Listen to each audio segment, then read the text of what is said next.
Shalom kandi turakuramukije tuguhaye ikaze ku gicaniro cy'amasengesho hano ku isengesho ribohora official.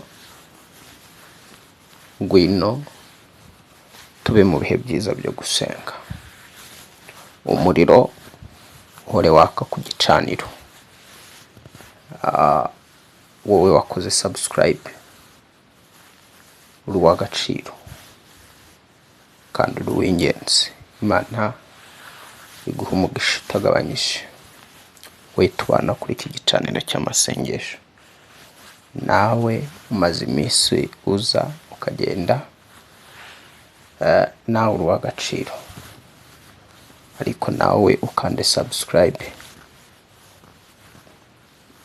kugira ngo tubane ibihe byose hano kuri iki gicaniro cy'amasengesho. Uwiteka kugirire neza, ukande like, ukande share, usangiza abandi kino gicaniro cy'amasengesho kugira ngo tubane na benshi bashoboka mu bihe byiza byo gusenga. Amasengesho ni umuti, amasengesho ni igisubizo ku muntu ubabaye, kandi amasengesho niyo yonyine Imana yashyizeho nk'umuyoboro ucishwamo ibyifuzo n'ibisubizo byabo mu isi. Ku muntu wese ufite kwifuza cyangwa ufite icyo akeneye, Imana yamushyiriyeho umuyoboro witwa amasengesho, kugira ngo ayo masengesho acishwemo ibyo akeneye bigera ku Mana, kandi Imana nanone icishemo ibisubizo, yacishemo ibisubizo bigera ku muntu. Ngwino rero wowe ufite icyo ukeneye, wowe ufite icyo wifuza, wowe Imana yohereje mu isi ukayizamo, hari icyo woherejwe kuyikoreramo. Igihe cyose watandukana n'umuyoboro wo gusenga cyangwa wakwitandukanya no gusenga,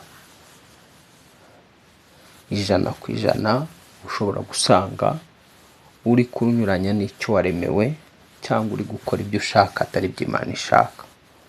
Niyo mpamvu mu isengesho Yesu Kristo yigisha abigishwa be gusenga, yabigishije aravuga ati nimujya musenga mujye muvuga muti Data wa twese uri mu ijuru, ubwami bwawe buze.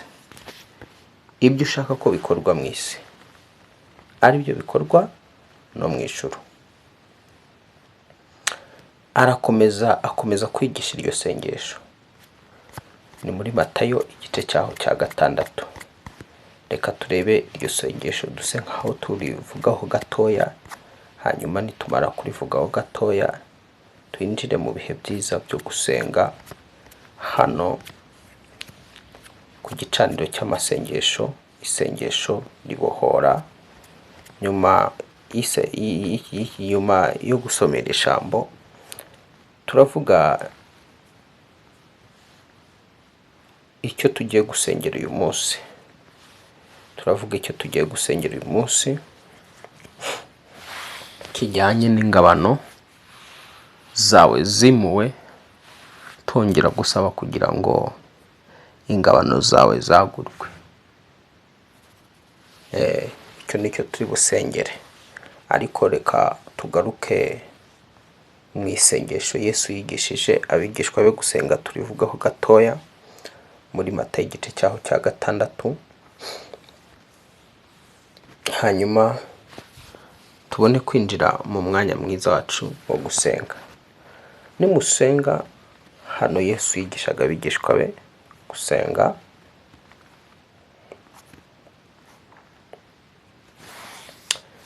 Kuva ku murongo wa 9-6 haravuga ngo nuko musenge mutya muti Data wa twese uri mu ijuru, izina ryawe ryubahwe, ubwami bwawe buze, ibyo ushaka bibeho mu isi nk'uko biba mu ijuru.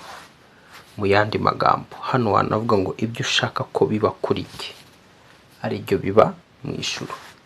Imana yifuza kugira ngo ibyo ishaka ko biba ku buzima bwawe still ari byo bikorwa no mu ijuru. Wibuke ko mu ijuru ari amahoro, mu ijuru no gukiranuka, nta mahoro no gukiranuka, nta nzara, nta bukene, nta byago, nta makuba mu ijuru bibayo. Imana yifuza rero ko ibyo ngibyo biba mu ijuru bigaruka bikaba mu isi, ndetse bikagaruka bikaba ku buzima bwawe. Niyo mpamvu yifuza ngo wowe nusenga ujye ufata igihe cyo kuvuga ngo mwami Imana, ubwami bwawe buze ku buzima bwanjye, ibyo ushaka ko bibaho kuri jye ari byo biba no mu ijuru. Urumva ko Imana iyo hari ibyo ishaka bigomba kukubaho. Ibyo ishaka bigomba kukubaho uri hano mu isi. Ibuka ko hari abandi bana b'abantu baba batifuza ko iby'Imana ishaka bikubaho, ahubwo baba bashaka ko bo ibyo bashaka ari byo bikubaho. Niyo mpamvu Imana ikubwira ngo senga uvuga uti Data wa twese uri mu ijuru, ubwami bwawe buze ku buzima bwanjye. Ni ngombwa ko wifuza ko ubwami bw'Imana buza ku buzima bwawe. Ubwami bw'Imana bukaba ari wowe bukayobora wowe, ntuyoborwe n'ubwami bwa Satani cyangwa se umwana w'umuntu utari munsi y'umutaka ubwami bw'Imana. Ubwami bw'Imana ifuze ko buza mu mibereho yawe, kuko nibuza mu mibereho yawe nibwo bwonyine buzakemura ibyo ubutegetsi bwo mu isi bwananiwe ku buzima bwawe, ibyo ubutegetsi bw'abantu batashoboye ku buzima bwawe, batashoboye ku bihugu bitandukanye, batashoboye ku isi. Imana yifuza kugira ngo abantu bifuze ko ubwami bwawe bwururuka, bukaba ari bwo buyobora iyi si, bukaba ari bwo butegeka isi, bukaba ari bwo bukemura ibibazo by'abana b'abantu mu isi. Mu isi rero abantu batasenze ntacyo Imana yakora. Mu isi abantu batasenze, Satani araza akaba ari uganza, akaba ari utegeka isi ikagendera mu muyoboro wa Satani, ndetse cyangwa se ikagendera mu muyoboro w'abana b'abantu utandukanye n'umuyoboro w'Imana. Ubundi hari umuyoboro Imana yifuza ku isi yakagombye kugenderaho, ariko byibuke ko mu kindi gice Satani nawe yifuza ko iyi si igendera ku muyoboro we. Ariko kuko Imana amaze kumenyekanisha ikibi n'ikiza, igategereza ko hari abantu bavuga ngo Data wa twese uri mu ijuru, ubwami bwawe nibuze. Data wa twese uri mu ijuru, ubwami bwawe nibuze. Igategereza kumva ko hari ijwi rivuge ngo ibyo ushaka ko biba mu isi ari byo biba no mu ijuru.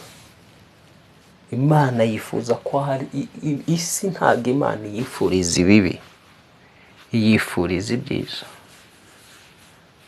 Iby'Imana ishaka kuri wowe si bibi, igushakira ibyiza.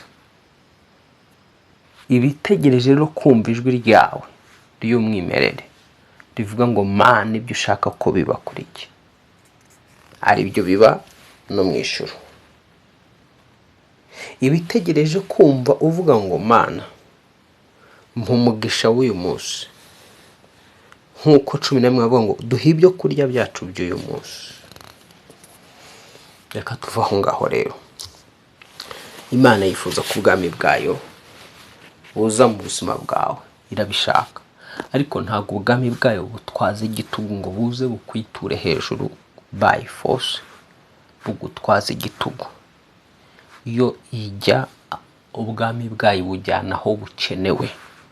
Ubwami bw'Imana ibujyana aho babwifuza.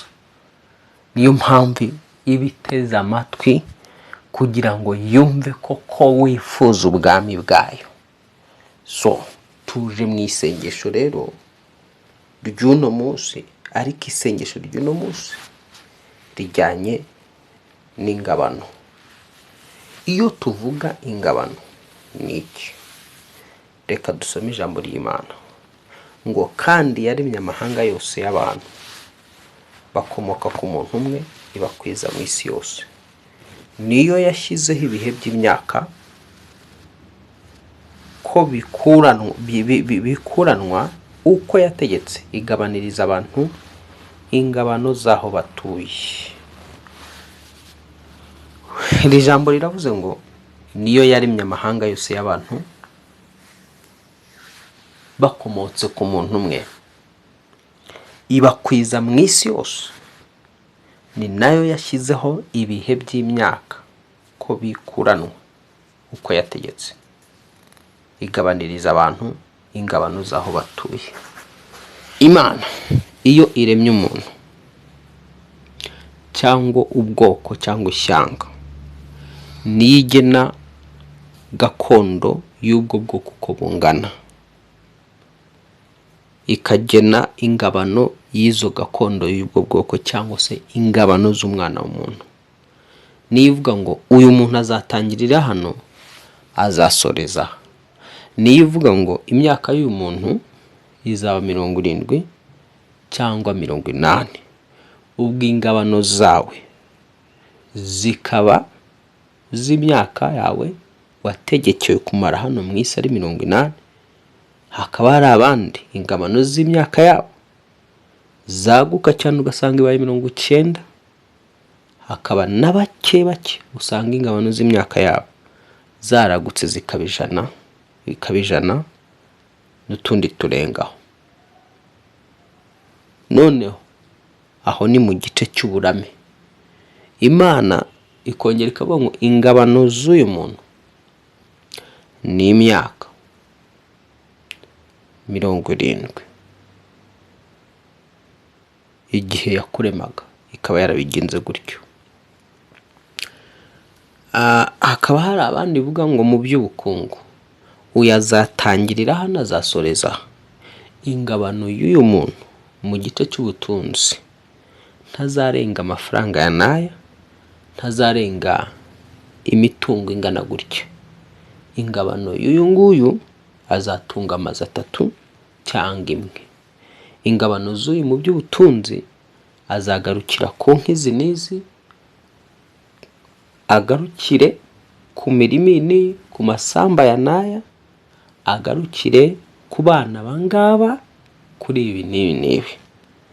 Ibyo nibyo twita ingabano.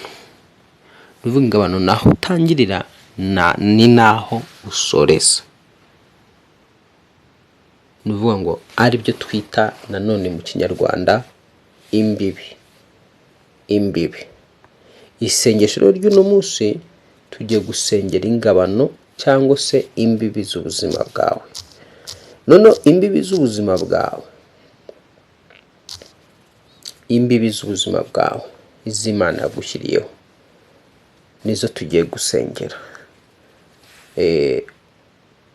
Jambo hano mu Migani 23:10 handitse ngo ntugashingure imbago zerekana imbibi za kera, kandi ntukarengere mu mirima y'imfubyi. Ubwo ni Migani 23:10. Ku wa 11 havuga ngo kuko umurengezi wabo akomeye azakuburanya ababuranira.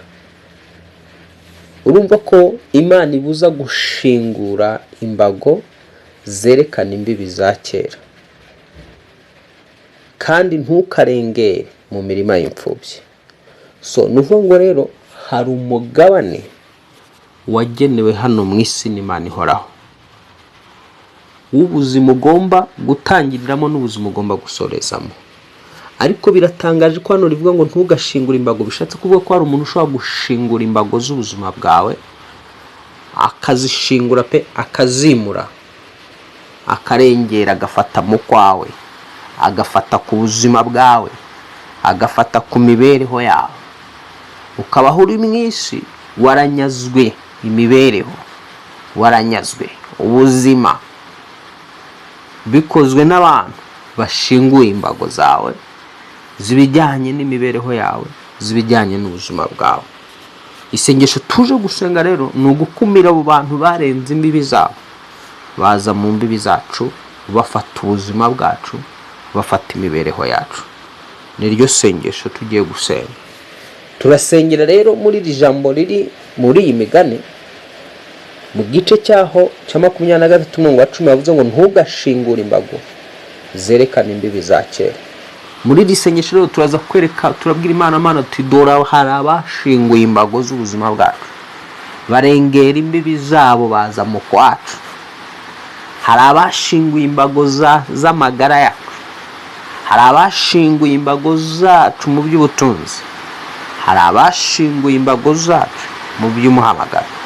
Bararengereye, kandi ijambo ryavuze yuko ngo kuko umurengezi wabo akomeye azakuburanya ababuranira. Imana ni Imana iburanira imfubyi, ni Imana iburanira abarengana baba bahugujwe imbibi zabo. Tugiye gusenga Imana. Iri jambo raza kuribona uhita ujya kurisenga ubohoke, niho ryagutse cyane twarisesenguriye.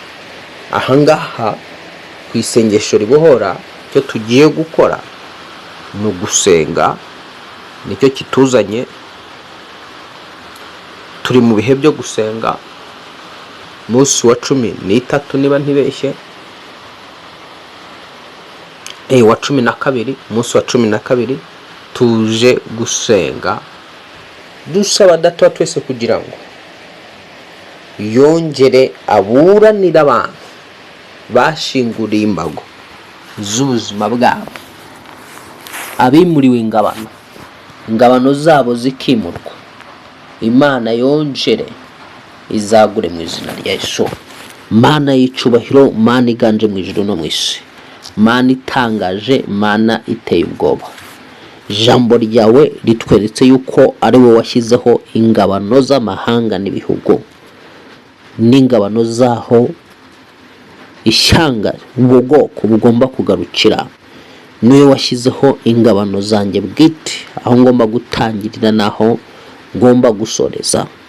Ariko ijambo ryawe ritweretse ko hari abandi bantu babasha gushingura ingabano z'abandi, bakajya mu kw'abandi, bagafata ku buzima bwabo, bakinjira mu buzima butari ubwabo, bakavuruga ubuzima bw'abandi, barenze ubuzima bwabo bwite bakinjira mu bw'abandi.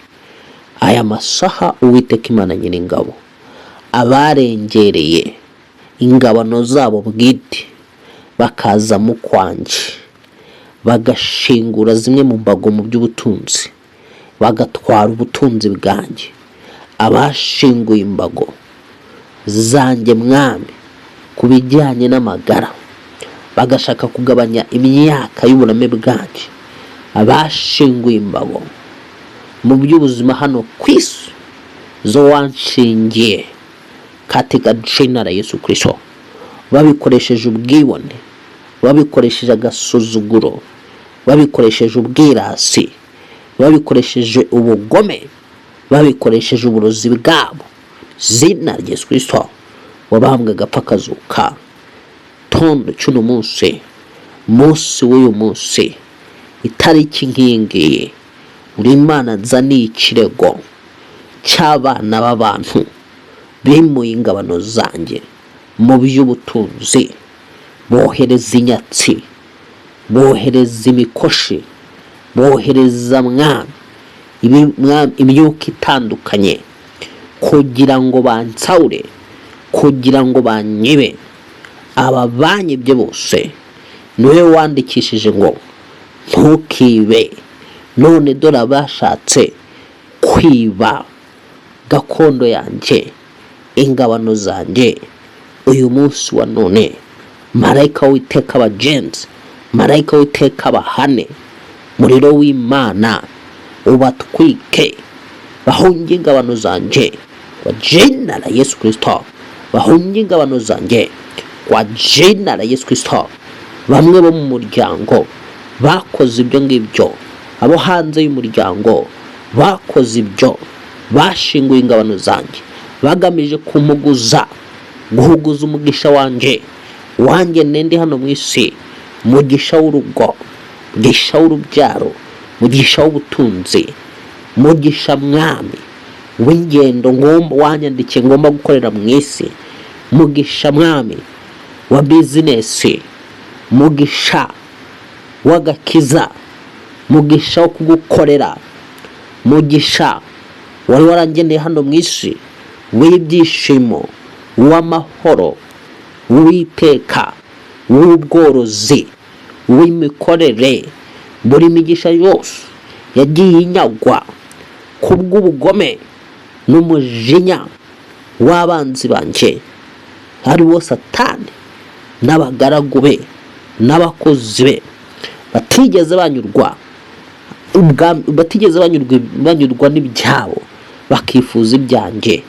Uyu munsi wa none Uwiteka Imana ifite imibiri byose, ngwino wirukane ababisha banje, menesha ababisha banje, menesha ababisha banje banshinguriye ingabano. Ijambo ryawe ryavuze yuko ntihakagire ushingura ingabano cyangwa se imbibi za kera kwa jina la Yesu Kristo, ngo kuko Uwiteka ari wowe uzaburanira imfubyi ndetse ukazivuganira. Aya masaha vuganira umwana wawe, mvuganira njyewe umwana wawe, mburanira njyewe umwana wawe Mana, kwa jina la Yesu. Mburanira Uwiteka, mburanira Uhoraho, mburanira Mana isumba byose, kwa jina la Yesu. Niwe wandikishije iri jambo, uravuga ngo ntugashingure imbago zerekana imbibi za kera, kandi ukavuga ngo ntukarengere imirima y'imfubyi. Uwiteka niwe wavuze ko wowe umurengezi wanjye ukomeye uzaburanya uwo mwana w'umuntu, uzaba washinguye imbago zanjye ukamburanira. Umunsi mburanira ku mwanzi wanjye washinguye imbago, akakuraho imbibi za kera, izo washyizeho naravuka.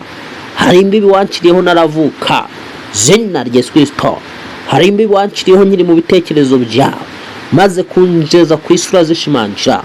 Rero abazirengereye bose, cyane cyane iz'amagara, bakinjira mu gice cy'amagara yanjye, bakohereza indwara bakoresheje uburozi bwabo, izina rya Yesu Kristo. Umunsi mburanira, umuriro wawe batwike, umuriro wawe batwike, bave mu buzima bwanjye, izina rya Yesu Kristo. Abarengereye imbibi zabo, izina rya Yesu Kristo, bagashingura imbago zerekana imbibi za kera ku bijyanye n'igice cy'ubukungu, ku bijyanye n'igice cy'ubutunzi, bagashaka gutunga ibyabo n'ibyanjye bakoresheje uburiganya bwinshi, bakoresheje ubujura bwo mu mwuka, mu kwibwa inyenyeri kwanje. Uwiteka Imana ikomeye, ababikoze bose, ababigizemo uruhare bose, baba abo muri famiye cyangwa hanze ya famiye, abo twarasenyanye, Uwiteka Imana ngira neza, abo twiganye, abo dukorana, abo ngendana nabo, kwa jina la Yesu. Uyu munsi wa none Uwiteka emera ubahane, bave mu buzima bwanje, barekure ingabano zanje, barunga imbibi zanje, zina rya Yesu Kristo, izina rya Yesu Kristo. Abifuje ubuzima bwanjye, bifuje imibereho yanje, Uwiteka marayika wabakumire, marayika wabagenze, kwa jina la Yesu Kristo, kwa jina la Yesu Kristo. Uwiteka ngarurira ubukungu wangeneye, ubutunzi wangeneye, zina rya Yesu Kristo. Uzana mu isi, niwe waruzi aho nzagarukira mu by'ubutunzi. Uyu munsi wa none, tariki uno munsi, ndabizi yuko nta muntu uzana mu isi ngo mwami w'abami aba adafite umugabane hano mu isi. Buri wese umukebera umugabane we, buri wese umukenera umugabane we mu by'ubutunzi. Hari ahantu uba wagennye azatangira n'aho azagarukira, kwa jina la Yesu Kristo. Reka rero mwami icyo nagenewe cyose nawe uyu munsi nyisinjire, uyu munsi nyibone, nsubirane umugabane wanjye, nsubirane ubutunzi bwanjye kwa jina la Yesu. Mu bya bizinesi niwe wakiriyeho ingabano zaho ngomba kugarukira, agura ingabano zanjye muri bizinesi, agura ingabano zanjye mu mwami, mu bworozi, agura ingabano zanjye mu bijyanye n'amazu, mu bijyanye n'amafaranga, agura ingabano zanjye mu mitungo y'ubwoko bwose kwa jina la Yesu Kristo. Agura ingabano zanjye mu bijyanye mwami n'amahirwe ndetse n'ishaba n'umugisha bituruka kuri wowe mu izina rya Yesu Kristo. Uwiteka agura ingabano zanjye katika jina la Yesu. Agura ingabano zanjye kwa jina la Yesu Kristo. Abarenze ingabano zabo bakinjira mu kwanjye uyu munsi bahagwe, ntihagire n'umwe mwami ubasha kubyuka kwa jina la Yesu. Kandi nyuma yo kuhagwa ibyo bari baranyaze, ibyo bari baribye, ndabifata mu mwuka, ndabigaruza mu mwuka kwa jina la Yesu Kristo. Wapfuye akazuka, bari baranyaze inyenyeri yanje y'iby'ubutunzi, y'iby'amagara meza, mu izina rya Yesu Kristo ndazireka ipera, ndazigarura, ngaruye izo nyenyeri, iz'ingendo, iz'ubutunzi, izo kwakira, iz'amafaranga katika jina la Yesu, iz'igikundiro, izo kwemerwa kwa jina la Yesu Kristo. Umwami w'abami, data wa twese, zo nyenyeri zanjye ndazireka ipera, umugisha wanjye ndawugaruje mu izina rya Yesu Kristo, ndawugaruje mu izina rya Yesu Kristo, ndawugaruje mu izina rya Yesu Kristo. Ingabano zanjye zongeye kwaguka, nongeye kwaguka, ndagutse mu izina rya Yesu Kristo, ndagutse mu izina rya Yesu Kristo. Abari barenze ingabano zabo bakaza mu kwanjye, abavuye ku mwami mpande n'impande mu isi y'umwuka, bakanyataka mu mwuka kwa jina la Yesu. Abazimu, abadayimoni, myuka y'amajini, myuka y'abarozi iguye hasi, iratsinzwe. Muri wowe Imana urayitwitse, muri wowe Imana urayirimbuye kwa jina la Yesu Kristo, jina la Yesu Kristo, kwa jina la Yesu Kristo. Ngaho komeza usenge, birashoboka wowe urugabano rwawe kubw'urushako rwararanduwe. Wongera udeklare urugabano rwawe rw'urushako ko rwongera gushyirwaho, dekarara urwo rushako, abarukwibye, abarugutwaye, marayika w'Uwiteka bagenze, dekarara urugabano, ingabano yawe ku by'ubutunzi, dekarara ingabano yawe ku bw'urubyaro.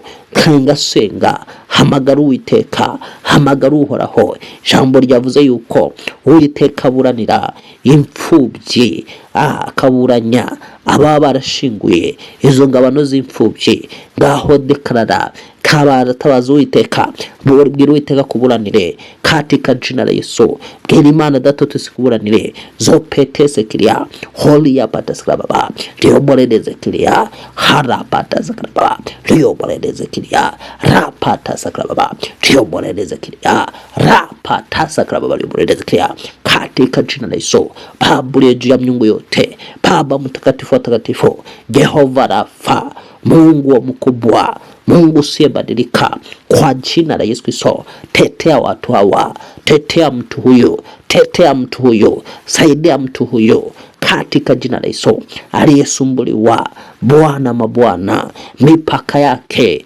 wakaivuka wachawi, wakaivuka waganga, wakaivuka watu wabaya, leo hii wakaanguke kwa damu ya mwana kondoo Yesu Kristo. Bavogere imipaka y'uyu mwana w'umuntu, bagashingura imbago z'ubuzima bwiwe, bagashingura imbago z'imibereho yiwe kwa jina la Yesu Kristo.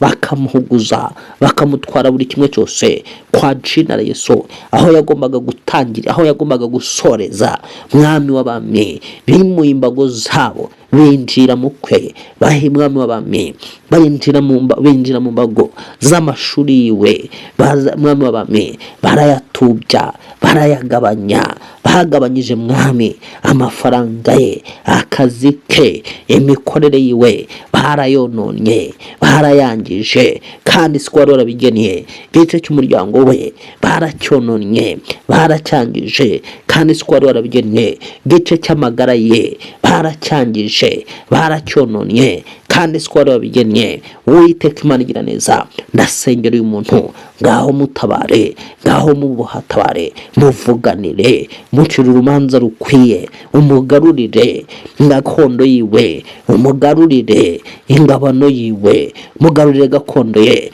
mugarurire gakondo ye wari warageneye, gakondo y'urugo, gakondo y'urubyaro, wari warageneye, gakondo y'ubutaka, gakondo y'ubutunzi. Kano kanya akaba nta butaka afite, nta butunzi afite, kubera ubwami bw'umwijima bwinjiriye gakondo ye bukayinyaga. Buhire kure mu izina rya Yesu Kristo. Ubwanyaze mwami, bwashinguye ingabano zose zikabuvaho, imbaraga zikurwe ku buzima bw'umuntu, zikurwe ku mibereho y'umuntu, kwa jina la Yesu. Uyu muntu abohoke, uyu muntu akire, uyu muntu abone ukuboko kw'Imana yisange yicaye mu mugabane we wamugeneye hano mu isi, kwa jina la Yesu. Wapfuye akazuka hano mu isi mwami, hari umugabane buri wese waramugeneye aba afite, waho agomba gutangirira naho agomba kuzasoreza. Ndasenze rero kugira ngo kwa jina la Yesu imbaraga zagiye zigena iherezo ribi kuri bamwe reka zitsindwe.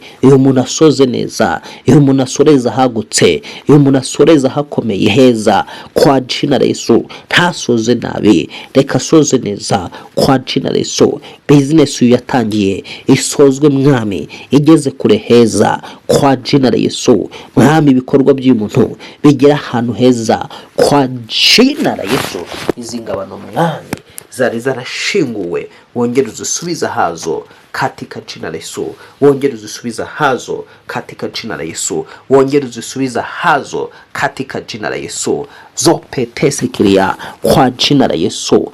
Abatubirijwe ingabano ngwino wongere uzagure, agura imbago z'aba bagore, agura imbago z'uyu muntu waje kuri iki gicaniro cy'amasengesho katika jina la Yesu. Agura ingabano mwami z'uyu murimo, agura ingabano z'iki gicaniro isengesho ribohora official, agura ingabano z'iki gicaniro cyo katika jina la Yesu. Abazitubya, abazishingura, abo bamware, abo bakorwe n'isoni, kwa jina la Yesu. Iki gicaniro isengesho ribohora nacyo ubwacyo cyagurira imbago, kwa jina la Yesu. N'abakigana bose wagura imbago zacyo, kwa jina la Yesu, kwa jina la Yesu Kristo, kwa jina la Yesu Kristo, kwa jina la Yesu Kristo, kwa jina la Yesu Kristo, kwa jina la Yesu Kristo. Agura ingabano z'iki gicaniro mwami cy'isengesho ribohora, kwa jina la Yesu Kristo, kwa jina la Yesu Kristo. Agura ingabano z'ubuzima bw'uyu muntu uri hano mu izina rya Yesu Kristo. Agura ingabano ze, agura ingabano ze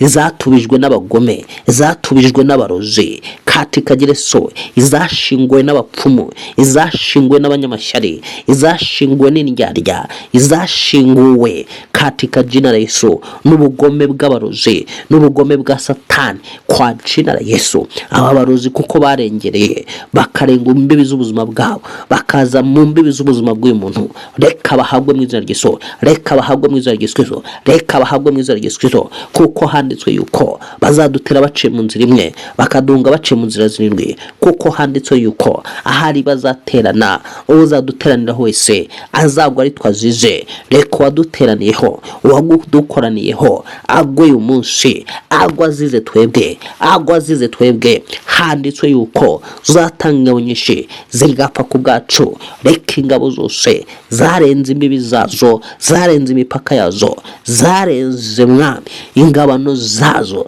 zikaza mu kwacu.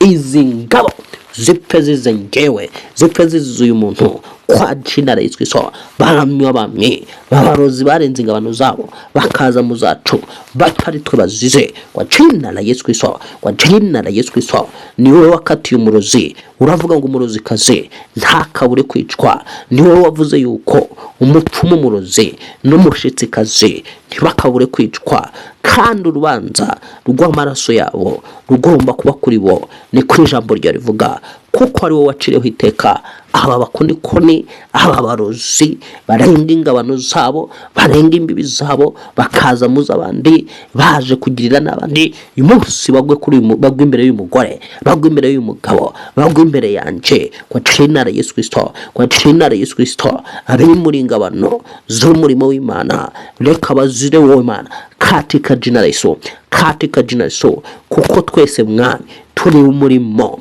w'intoki zawe, uyu mugore, uyu musore, uyu mukobwa, uyu mwana w'umuntu, ni umurimo w'intoki zawe kwa jina la Yesu. Abari mu ingabano rero z'umurimo w'intoki zawe kwa jina la Yesu, bose bamware, bose bakorwe n'isoni kwa jina la Yesu. Marayika w'iteka bagenze, marayika w'iteka birukane. Urakoze mwami, tuguhaye amashimwe, tuguhaye icyubahiro kurengeye aba bantu kandi ukabasubiza ibyabo. Ndagushimiye ko ushubije uyu muntu ibye, nanjye ukamushubije ibyanjye. Amashimwe n'icyubahiro n'ikuzo bibi byawe mu izina rya Yesu Kristo. Muri uyu munsi umugisha wanjye ndawurekepera wose, n'ingabano zanjye ndazirekepera aturute mu izina rya Yesu Kristo. Ingabano zanjye ndazigaruye, imipaka yanjye yarimuwe nyisubije aho yahoze kera mbere y'uko mbaho. Izina rya Yesu Kristo nyisubije aho wari warakoze kera mu izina rya Yesu Kristo. Mwana w'Imana nzima, urubibi rwanjye ndarwagura, ndushyize kuraho wari wararuteganyirije kwa jina la Yesu.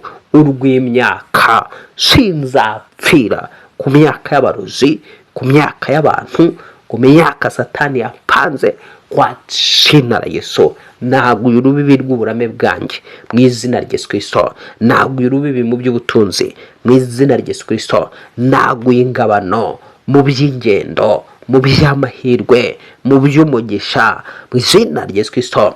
Naguye ingabano z'imibereho yanjye n'ubuzima bwanjye izina rya Yesu Kristo, izina rya Yesu Kristo, izina rya Yesu Kristo, izina rya Yesu. Naguye zino ngabano izina rya Yesu Kristo, naguye runo rubibi. Urakoze mwami kunyaguriye urubibi, ukawunyaguriye imbago. Mashimwe n'icyubahiro bikugarukire mu ijuru no mu isi, mu izina ryawe mugapfa kazuka dusabye twizeye. Amen, amen, amen. Imana iguha umugisha. Uwiteka kwaguriye urugabano, Uwiteka kwaguriye imbibi.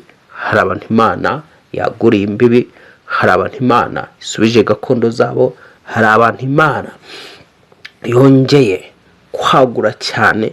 Satani yari yaragambiriye kubapfobya no kubatubya, kandi Imana yari yarakugize mugari cyane mu butunzi, yari yarakugize mugari cyane mu mwuka, yari yarakugize mugari cyane mu burame.